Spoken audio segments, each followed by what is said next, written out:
So not everything goes to plan in gardening, unfortunately. Weather can be against you sometimes. Seeds that you get are not what you expect.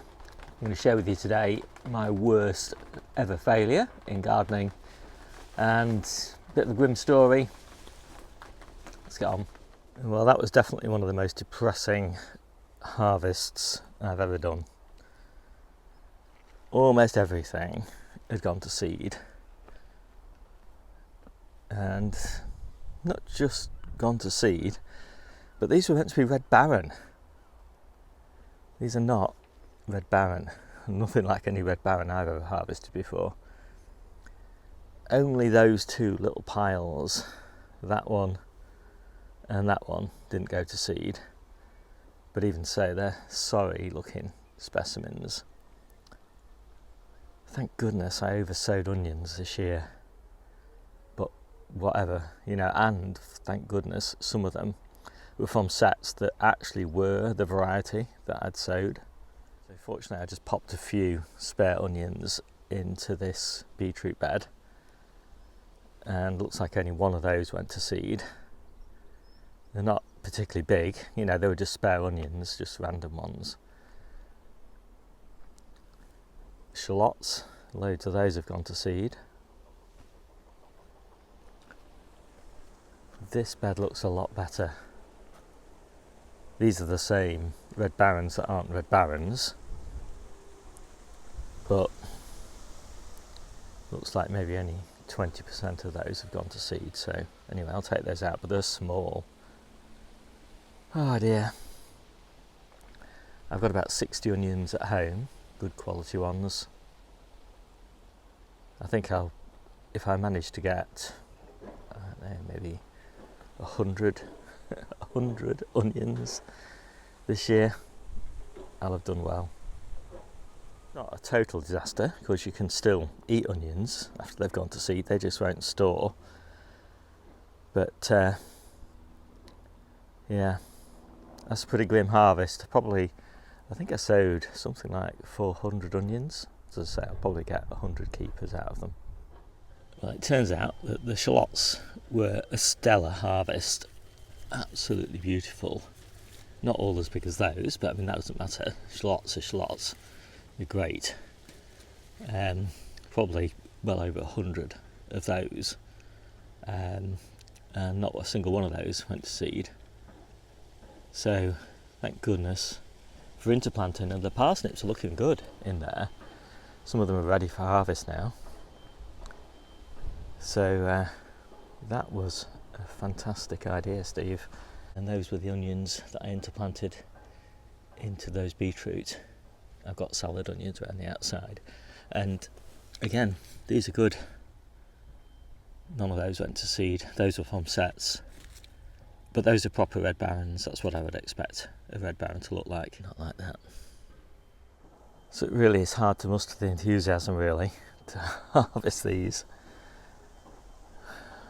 Yeah, as I say, lots of these going to seed as well, not quite as many. But the onions just don't look good. I want these beautiful deep red Barons, not these anemic things that haven't grown very well. Of course, the closer I look, the more I see ones have actually gone to seed that I thought were okay. They're just little. Well, those are the ones that didn't go to seed.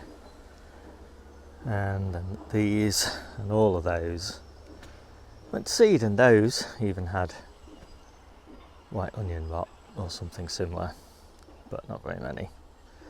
So I just won't plant onions in this bed again, which is fine with me anyway. So, what a mess. Anyway, I think looking at these piles that didn't go to seed, we won't manage to get through the whole of the year, but we've also got those white onions there. So we'll have a few hundred. So there we go. Those are the supposed keepers. There's about 200.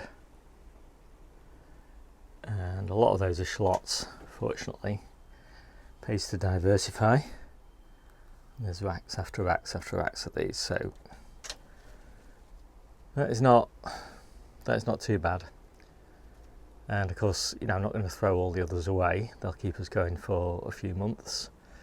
And we will freeze some of them as well. We'll get through. Actually, I forgot these. And all the ones at home as well. So probably got about 300. It's almost as many as we need. So it's better than I was thinking. So in the end I saved 2 crates like this of used now onions that I've gone to seed. So I will clean them up a little bit, but for now they're just sitting in the dry along with all the other onions. And I've chopped up all the remainder and turned them into this compost bin. So that should warm up nicely as a result. So as I said at the end of the video, I think I probably ended up with about 300 in total. That sounds like quite a lot, but the quality was not good.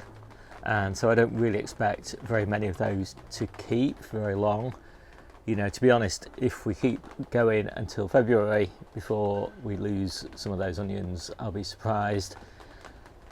And that's a long time then to be without onions. So I think I'm just going to make a kind of special effort this year to grow some overwintered red onions. Something like Red Winter, that's a decent keeper as well.